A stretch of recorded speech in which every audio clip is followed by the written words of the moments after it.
corner of his computer. Here we go. 3, 2, 1, go. Hello. Ignacy Portal Games. And this is Stephen Bonacor, the Podfather of Gaming. You are listening to episode 174. I'm finally getting it right. And this is December 6th, 2020. Board Games Insider is a proud member of the Dice Tower Network. And since I'm traveling currently, I left the state of Florida in the hands of Tom Vassell. Sadly, I think Florida is doomed. Ignacy, how you doing? I think they're fine. So the listeners and viewers, if you're watching us on YouTube, would not have heard this. But when Ignacy showed up just now, I was cursing at my family because I'm here. I'm in New Jersey. I took a trip with my brother from Florida to come to see our mother in New Jersey because I haven't seen her in 11 months. I just want to see my mother. COVID. Love my mother and I want to see her. So with COVID, we did a very socially responsible trip and everything, and we're here. But of course, families tend to rub each other the wrong way after a while. So Ignacy joins this thing, and I'm cursing my brother, who's saying like, "Nobody cares that you're recording." Meanwhile, he was interrupting me right before you showed up. So it's unbelievable. It's crazy. It's crazy. And then we argue about what we're going to eat and this and that. Maybe I should have stayed in Florida too. What do you think? But we can discuss the weather. So let us know the update. How you like the Florida? How do I like New Jersey weather? Good old home, right? It's 0 degrees Celsius here right now. 36 degrees Fahrenheit. I think that's around 0, something like that. It's so cold here. I'm wearing long sleeves for like the first time, all year. Oh, it's crazy. I just can't stand it.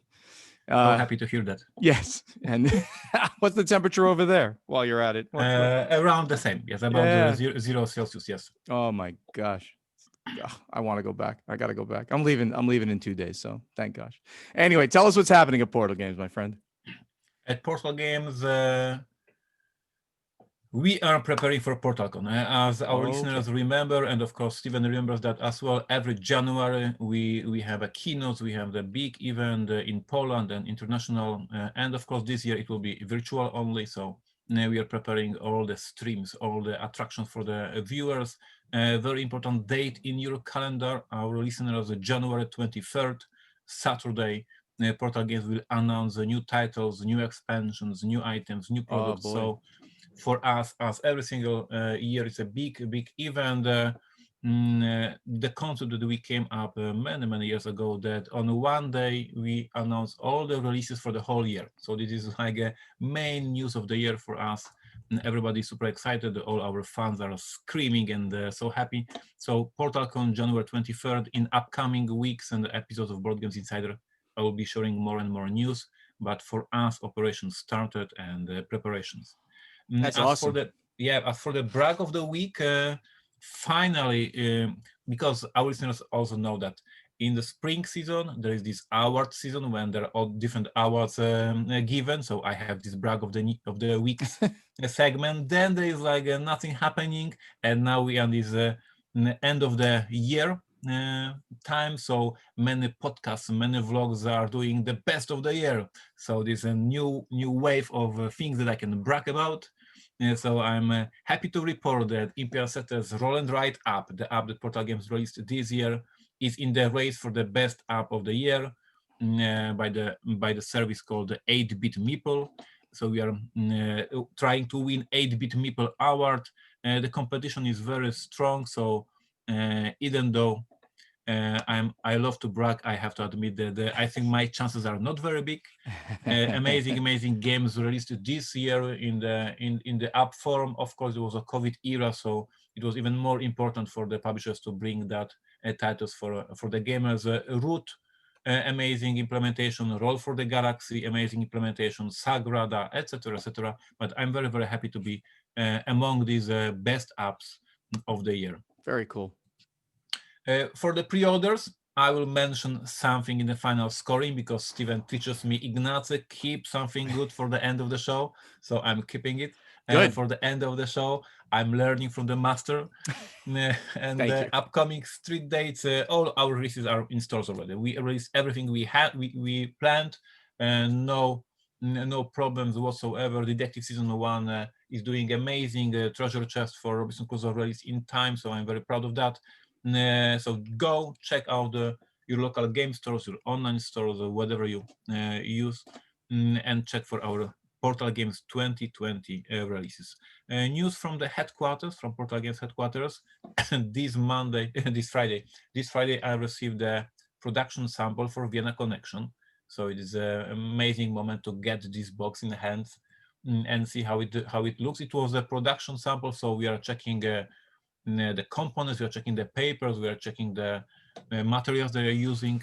There are some things that we need to check, to change, but it's very, very nice moment to finally get this first copy of the game in hands. We added this week new scenarios for Robinson Crusoe on Tabletopia. So if you are using Tabletopia and if you have this amazing premium account, you can get access to additional scenarios for Robinson Crusoe. So please check it out. We strongly support Tabletopia as a great website to play board games, and Robinson Crusoe is one of the highlights on the website.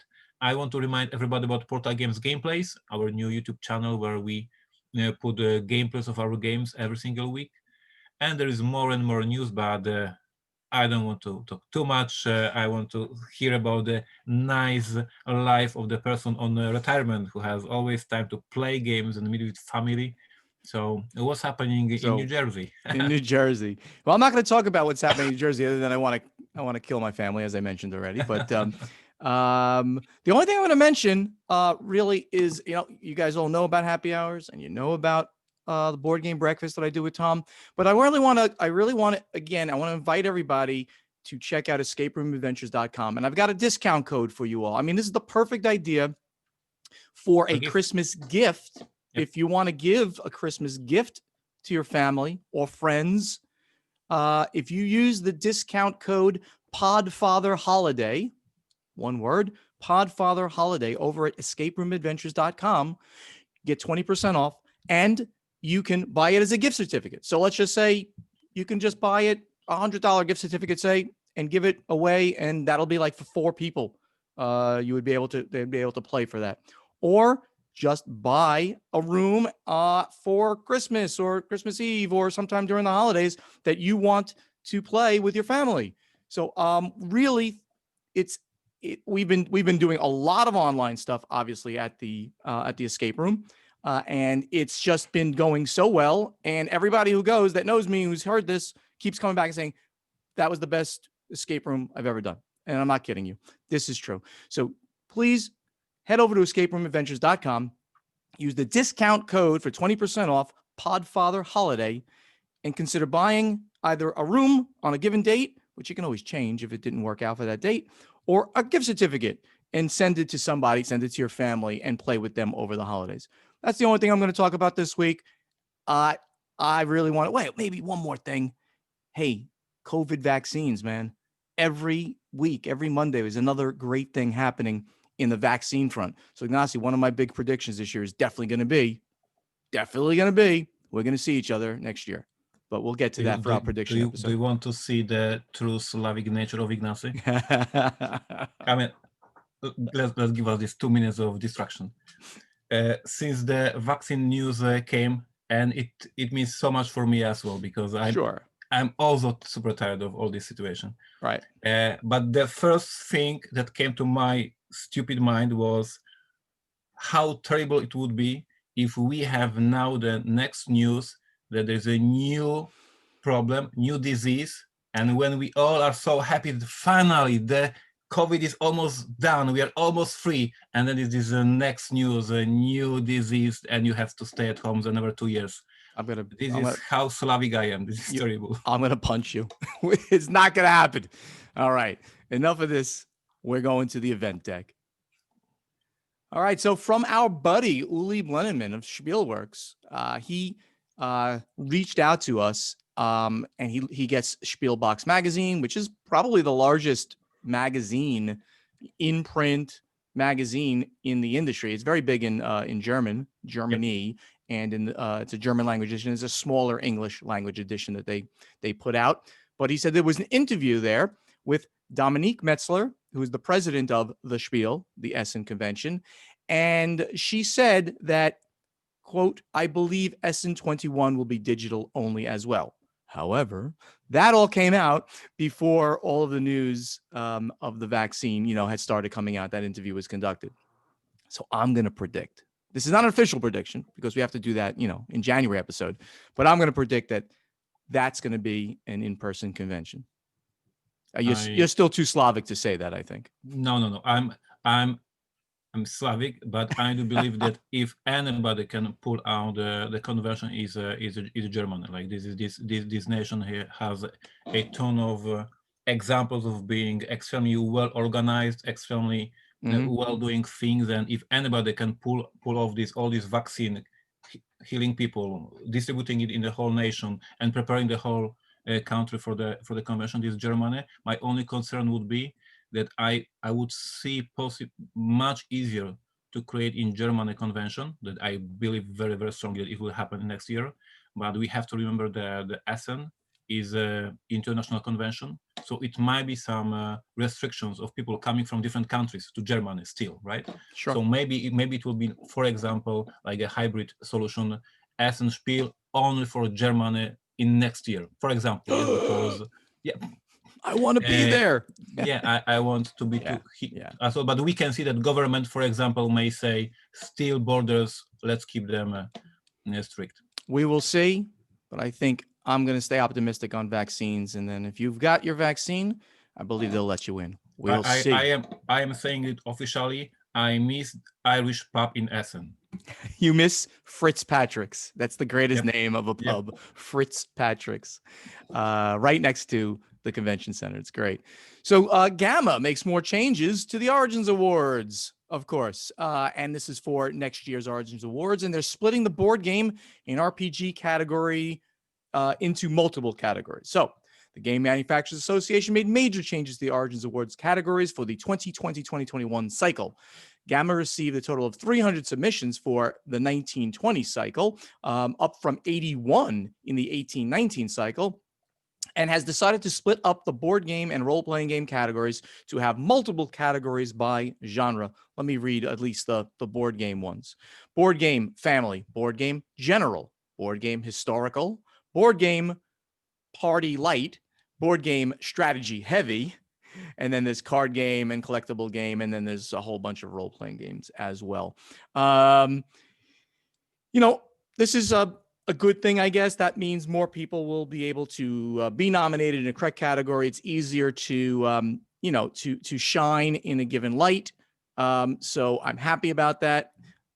They still have not, even though I volunteered to be on the committee, they still have not reached out to me about being on the committee. So we'll see what happens with that regarding other changes to the Origins Awards. But I'm happy that they're making these changes right now. This I strongly disagree with Steven. Okay. This Friday I recorded in Polish for our Polish channel the whole 1 hour show about the awards, because we had the Polish Game of the Year award this past week. Congratulations to Brass for winning a Polish Game of the Year. Cool. And I was comparing Polish award with the German Spiel des Jahres. And as we always say, the point of giving the award, one of the points of giving award is to increase the sales of the game.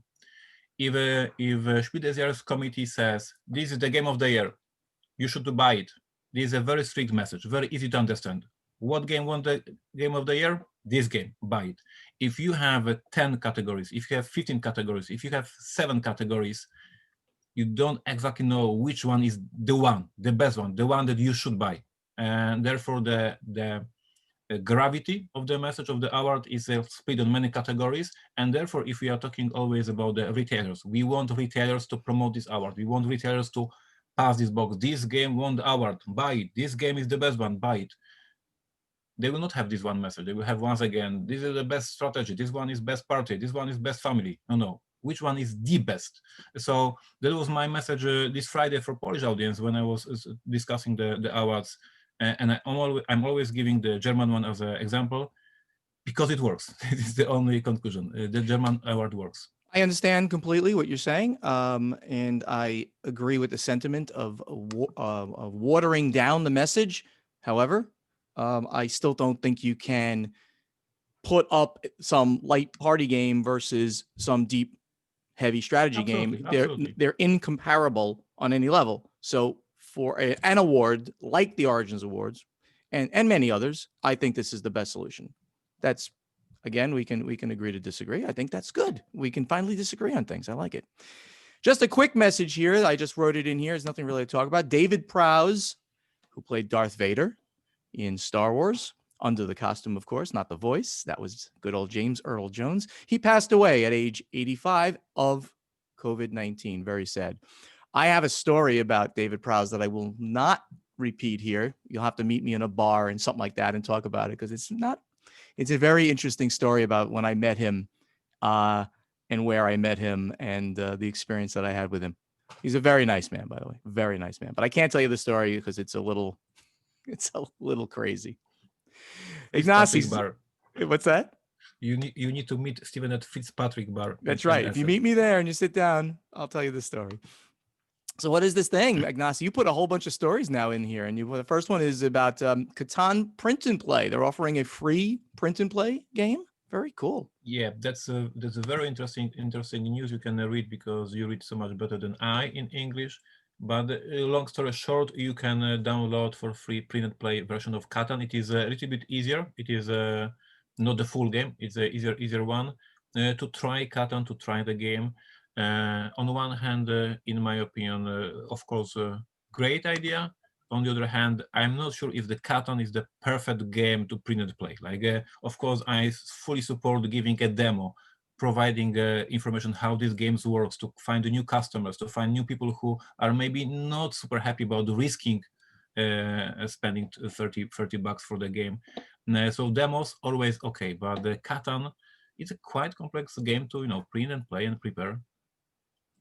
Very interesting. I just clicked on their downloadable PDF to give it a quick look. It's called Catan First Adventure. Adventures. Yep. Yeah. So, again, it's one of those things that, like, sure, it's not exactly the first thought of a print and play game that I would have, and I haven't looked at all of it, but I think it's kind of an interesting idea, especially these times where, maybe you introduce some new people to it who have been hanging out in their homes quite a bit. So I like the idea of this. Yeah, I'm from my own experience, we did, as our listeners remember, we did a free demo case for Detective to promote the game Detective, to have it free. And indeed, the numbers show there are thousands, like literally thousands of people who tried this case. So there is a market for the people who don't want to spend upfront money. They want to check the game, play it for free, and if they like, they will buy the full experience. So for me, for the Detective line, the free demo version worked very, very well. So absolutely. Very, very cool. So we have here that former Blizzard vice presidents announced a game development company called War Chief. And this is two gentlemen, Chris Metzen and Mike Gilmartin, have been working hard to turn a hobby into a dream. Blizzard, as most people know, is one of the most regarded video game development houses, producing the Diablo series, Warcraft in all of its forms, and StarCraft. In 2018, after leaving Blizzard, the pair founded War Chief Gaming, originally a gaming club in Orange County dedicated to tabletop games. And while War Chief still operates as such, the company recently announced that War Chief will be diving into world creation and board game development. To this end, they have partnered with gaming veteran Ryan Collins, Hearthstone HeroClix, who will be acting as lead product developer. For more details, visit the War Chief website. Very interesting. So these guys are moving sort of from online gaming, video gaming, some of the most important video games ever made, to physical games. What an interesting statement to make in these times. Yeah, that's interesting. I admire them for the work. Of course, I think we all love the games that Blizzard is putting off. And basically, I don't play many video games, but I try to learn about them. I try to play some of them. I buy many of them. I don't play them. Uh, and there is so many great ideas in video gaming. This is so many great titles to discover. So if these veterans can bring some amazing ideas to our industry, that's amazing. Hearthstone is one of the best card games ever designed. I absolutely love it. Yeah, it's great. So yes, having such a veterans coming to our industry, on the one hand, it may be mm, very dangerous for us because they may bring us so much great products, but it will be amazing, hopefully. Very good. So we got some numbers on Spiel Digital. We were just talking about the potential for the Spiel of 2021 to maybe go back to physical again. But of course, in October this year, we had the Spiel Digital. And Spiel Digital was the first virtual edition of Spiel, the world's largest board and card game convention. Due to current events, the digital manifestation of everyone's favorite German convention streamed its way into gamers' computers on October 22nd and 25th. And the organizers are very happy with the turnout reported in the final numbers from the convention. 148,000 visitors took part in the convention, and the official live streams alone recorded more than 1 million hits. More than 400 publishers from 41 different nations participated, showing off new games and playing games on virtual tables using the many existing online platforms. Tabletopia alone reported a doubling of users during Spiel Digital. And by the way, the next Spiel convention is scheduled to take place over October 14th to 17th, 2021. And we don't know how it's going to happen, of course, at this moment. So, Ignacy, obviously, these are very, very, very, very big numbers. I would venture a guess is to say they're bigger than what Gen Con had happen, assuming these are good numbers. They're not that verifiable, I would say, right? It's hard to say if these are true numbers, but if you take them at their word, these numbers are almost as big as, well, they're, I don't know how you measure, how they measured a visitor, 148,000. How did they measure that? Is it every time I logged in? I don't know. That would be like a turnstile number, right? Every time Yep. you show up at the convention, they count you as one. That's how the Spiel does it. At Gen Con, they do it differently. They do like total, like a badge. But here at like the other conventions, they do turnstile. So if you buy a 4-day badge, an all pass, then you count as 4 people. Anyway, interesting numbers. Any other comments on it?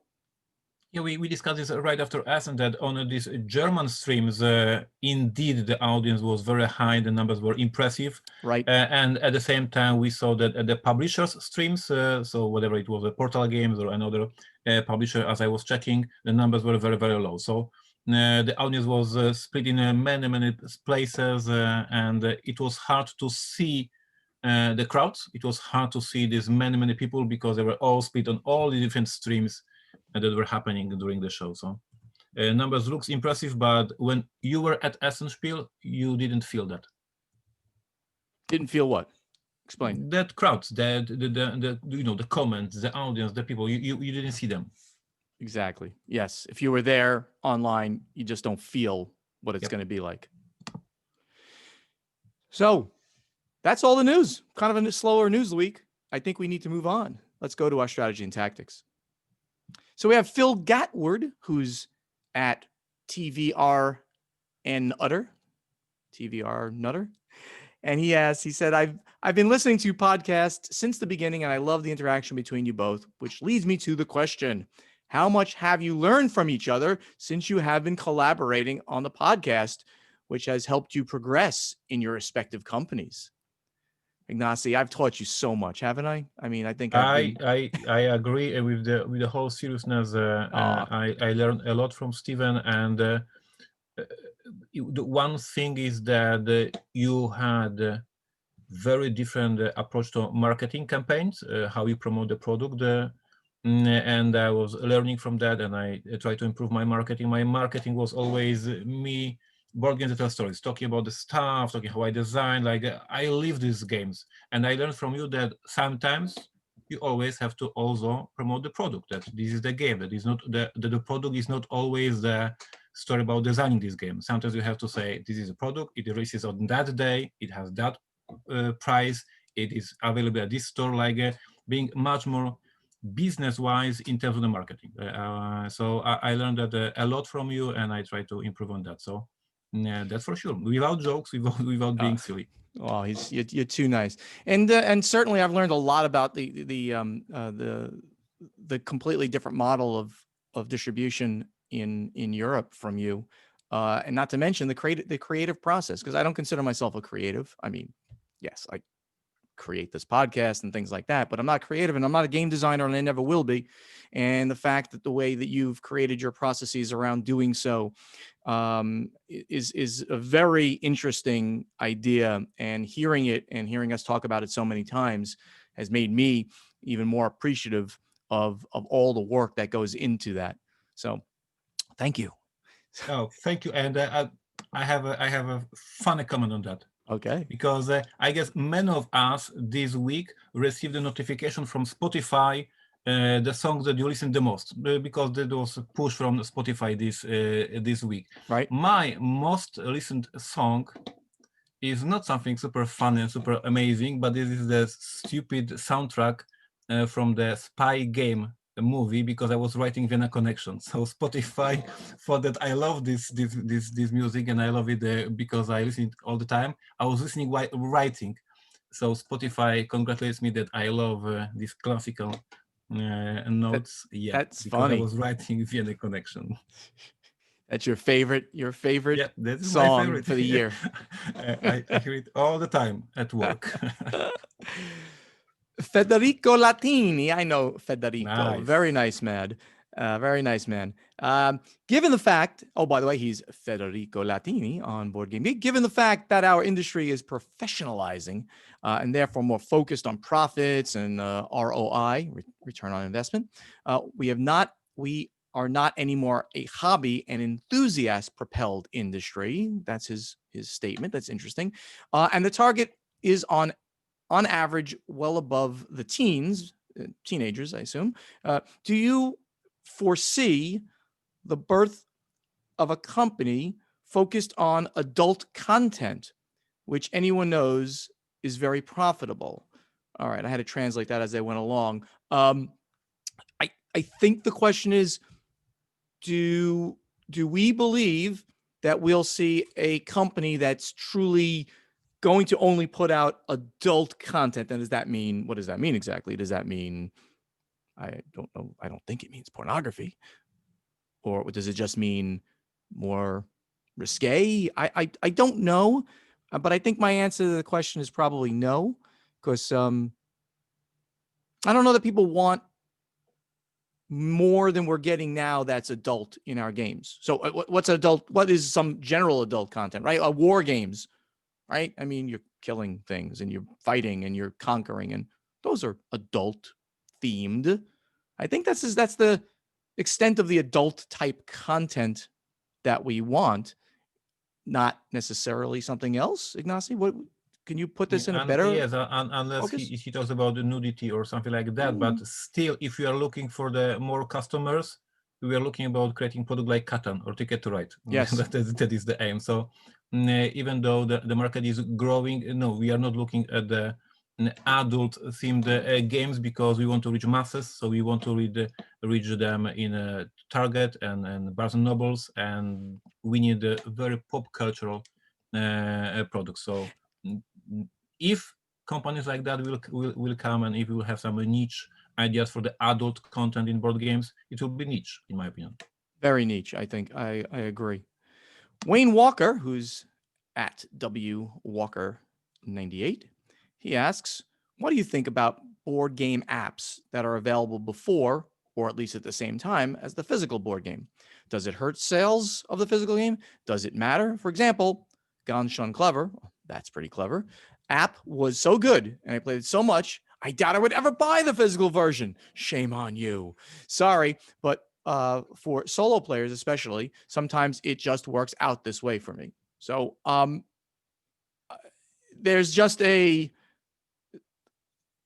sequence of events that sometimes occur, that they come out together, or the original publisher, in this case it was Schmidt. Schmidt, thank you. For a second, I zoned out. Schmidt, had the game out and they created the app, and then we licensed it from them.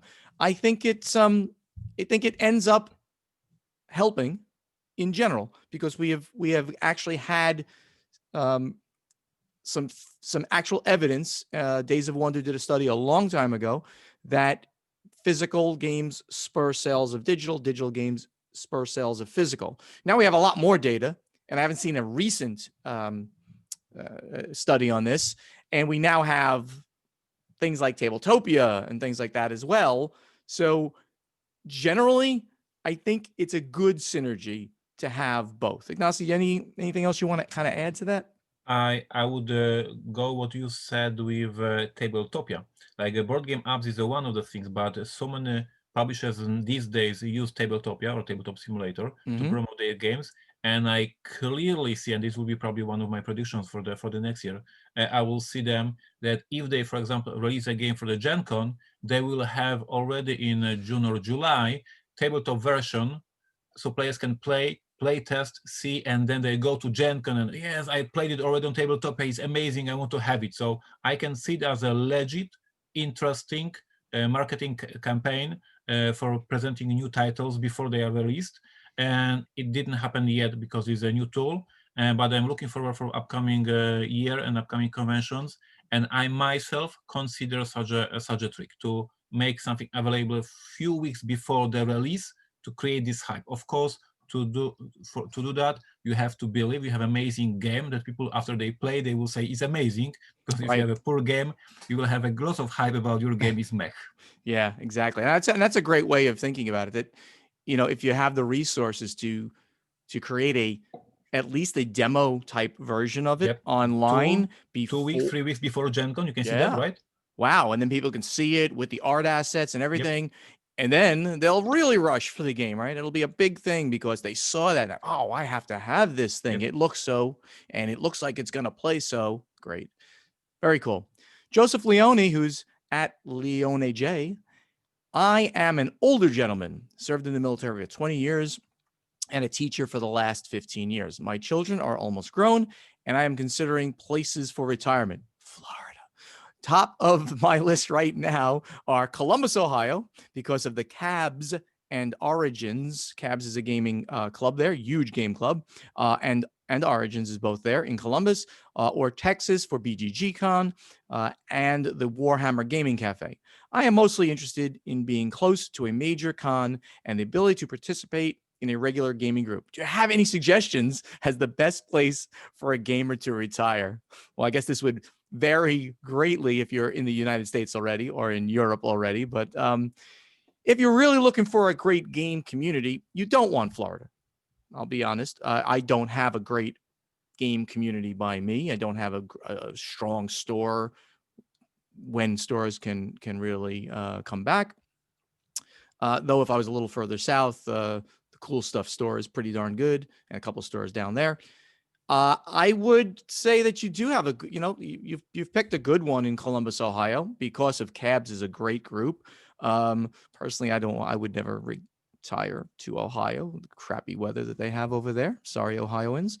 And I actually considered Texas. I considered the Dallas area as a potential place to move to. By the way, I didn't move to retire. That's a very important point just to make. I didn't move to Florida knowing that I was about to retire.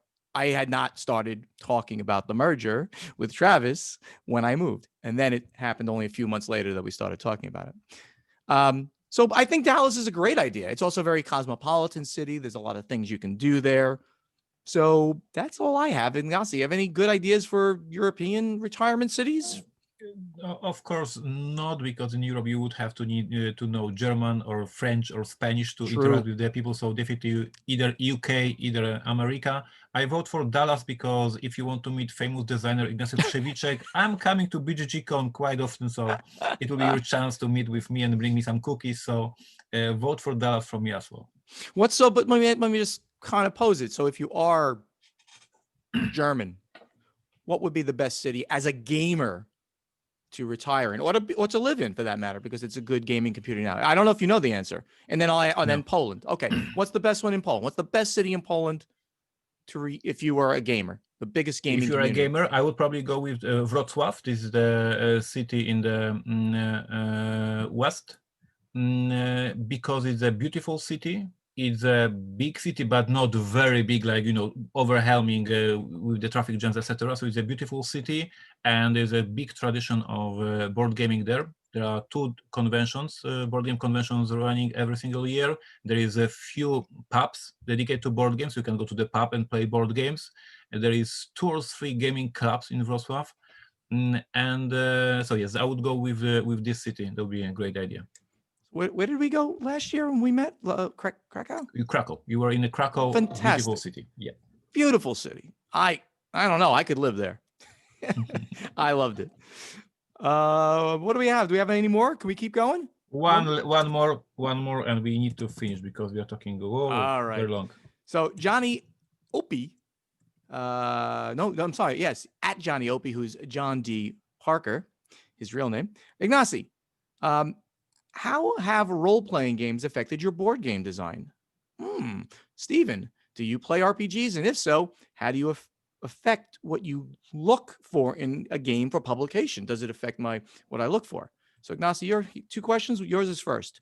But absolutely, role-playing games influenced my work on detective, and without going too much to spoilers, because we never want to spoil what's hidden in the in the cases. But all the moments when you say, "Wow, what just happened? Wow, that was a twist. That was interesting."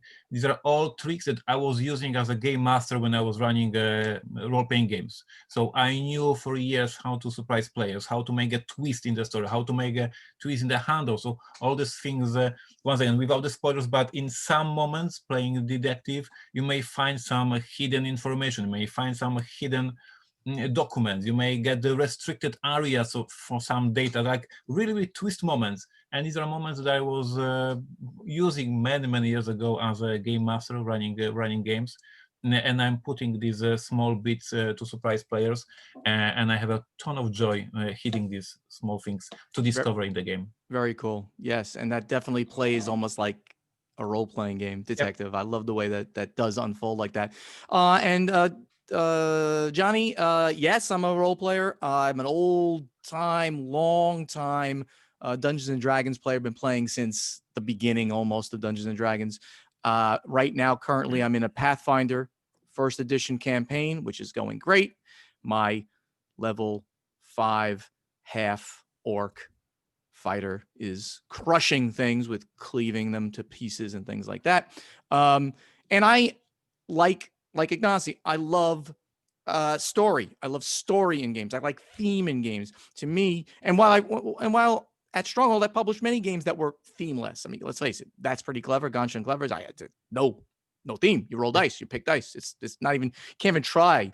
By the way, did you know that when that game was first designed, it had a farming theme on it?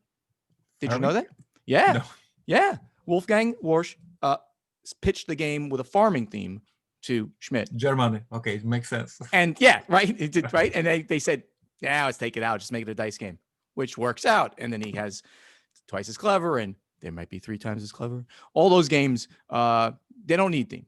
But I love theme, and I love fantasy theme, and I love sci-fi themes. And I always want to bring out games like that because they sell. That's one reason that there are so many fantasy and sci-fi games. They do sell. And because they tell stories, and those stories just make you feel good. It'll make me feel good because you're living in a different world for a little while. So yes.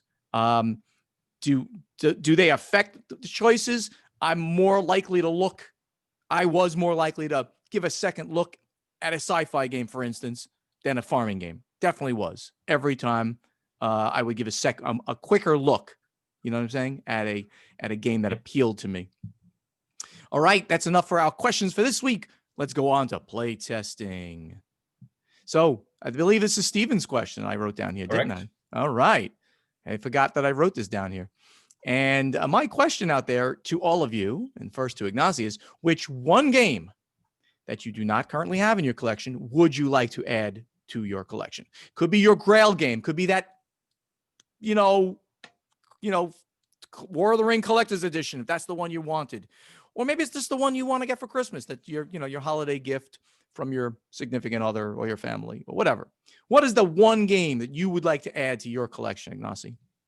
I have a very awkward answer for this question. To not disappoint our listeners that something always strange happens during this podcast.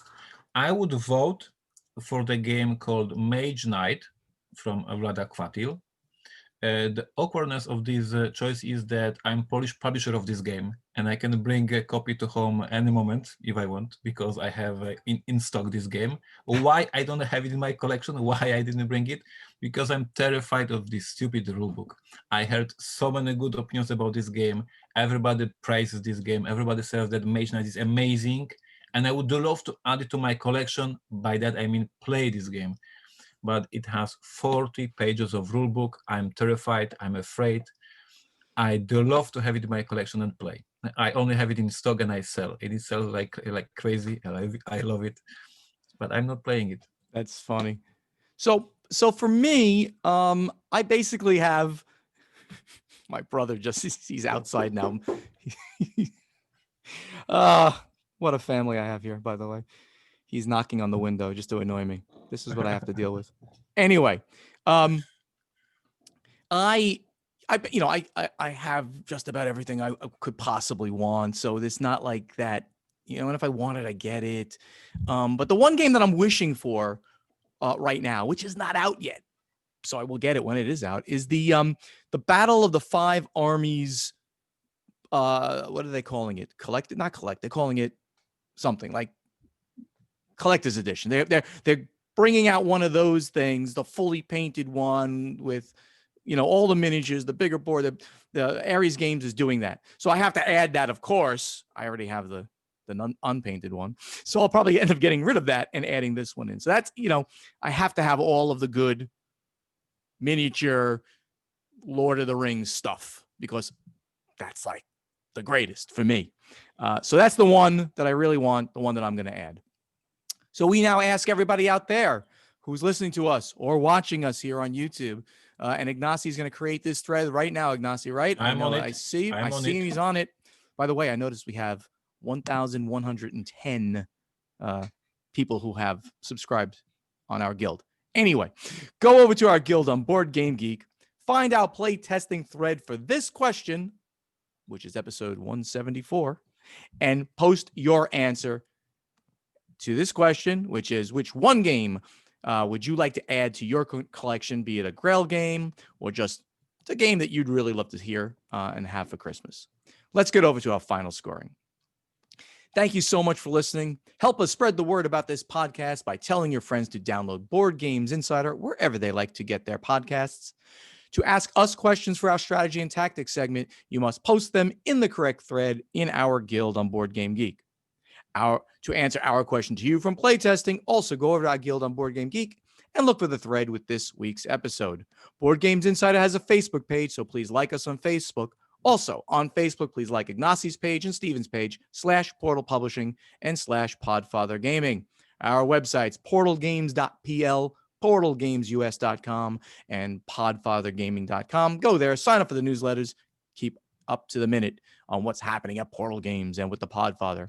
Talk to us on social media. We love getting interactions on Twitter @PortalGamesUS, @Podfather Gaming. Same thing on Instagram. And on YouTube, the channel names are Portal Games Movies, Portal Games Gameplays, and the Podfather of Gaming. And you can watch us. You can actually look in our face as we're talking to you and we're doing this podcast. We hope to see you next year in 2021. Confidence here, Slavic over there. Let's see who wins on this one. And this Board Games Insider was professionally edited by Matthew Jude from This Game is Broken podcast. He's such a great guy. If you'd like him to edit your podcast, contact him on Twitter or in email at thisgameisbrokenpodcast@gmail.com. And Ignacy, thank you for holding back something to tell our listeners or viewers What do you want to I- tell them right now? I told you that I'm learning from the master. Like I was serious, and I want to spoil. I want to tease in the very first days of January, right after the new year. We are starting the pre-orders for Vienna Connection, the game I was mentioning for the past few months when I was designing this. So please stay tuned. Beginning of January, and we will go back to tradition of our old pre-orders from previous years, and we will have it will look sort of like Kickstarter with the stretch goals, with goodies, with the unlocking some additional content. So we want to play with you, we want to have fun with you. So please, January, beginning of January, Vienna Connection, the big campaign for the pre-orders starts. That is awesome. Can't wait. Vienna Connection sounds like it's going to be amazing. Thank you. That's going to be it for the show, I think. Everybody, we'll see you in a week. Stay tuned. Bye bye. Bye bye.